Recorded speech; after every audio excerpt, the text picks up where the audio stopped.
Imagine करो आप रोज़ाना पेट्रोल भरवा रहे हो और आपकी बाइक धीरे धीरे तब भी माइलेज कम कर रही है जब आपका बिल बढ़ता जा रहा है। और ये बात आपको अभी पता ही नहीं है कि आपकी टंकी में जो पेट्रोल कुछ सालों पहले हुआ करता था वो आजकल नहीं मिल रहा है। क्या इंडिया का एथेनॉल मिशन देश को बचाएगा या फिर आम आदमी को महंगाई की मार खिलाएगा?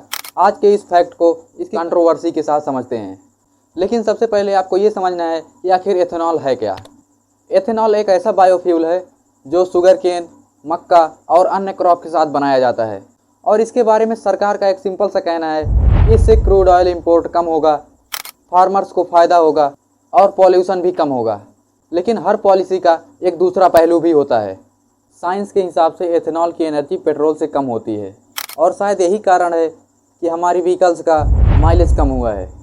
कई यूजर्स ने भी माइलेज को लेकर कंसर्न उठाया है, जबकि सरकार का सीधा कहना है कि अगर आपकी बाइक E20 कंपेटिबल है तो उसमें कोई भी ज़्यादा इफेक्ट नहीं दिखाई देगा। अगर हम इसके हिडन कॉस्ट की बात करें तो इंडिया की सड़कों पर लाखों पुरानी गाड़ियां जैसे कार या बाइक से चल रही हैं। सवाल ये है कि क्या सभी बाइक्स और कार्स को E20 कंपेटिबल बनाया गया था?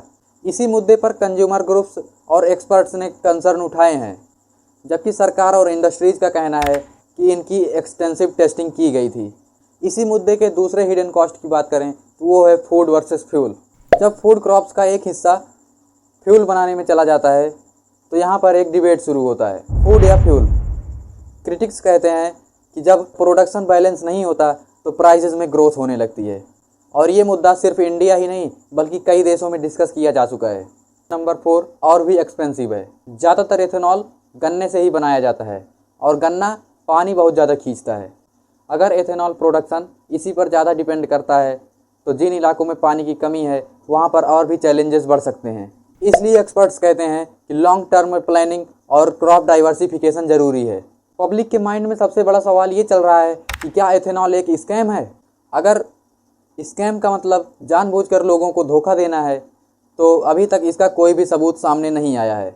लेकिन अगर सवाल transparency, customer choice, policy roll out और कस्टमर कम्युनिकेशन का है तो ये डिबेट बिल्कुल रियल है। इसी वजह से इस पॉलिसी पर लगातार पब्लिक डिस्कशन और लीगल चैलेंजेस भी देखने को मिले हैं। वैसे तो हर पॉलिसी का दो पहलू होता है। एथेनॉल के फ़ायदे भी हैं, कम ऑयल इंपोर्ट, फार्मर्स को फ़ायदा और रिन्यूएबल फ्यूल, और इसके कंसर्न भी हैं जैसे कि कम माइलेज, कंपेबिलिटी और वाटर यूज। अब सच इन दोनों के बीच में छिपा हुआ है। अब फैसला पब्लिक करेगी कि इसे फ्यूचर का फ्यूल बनाना है या फिर इसे और फिर ट्रांसपेरेंस करना है।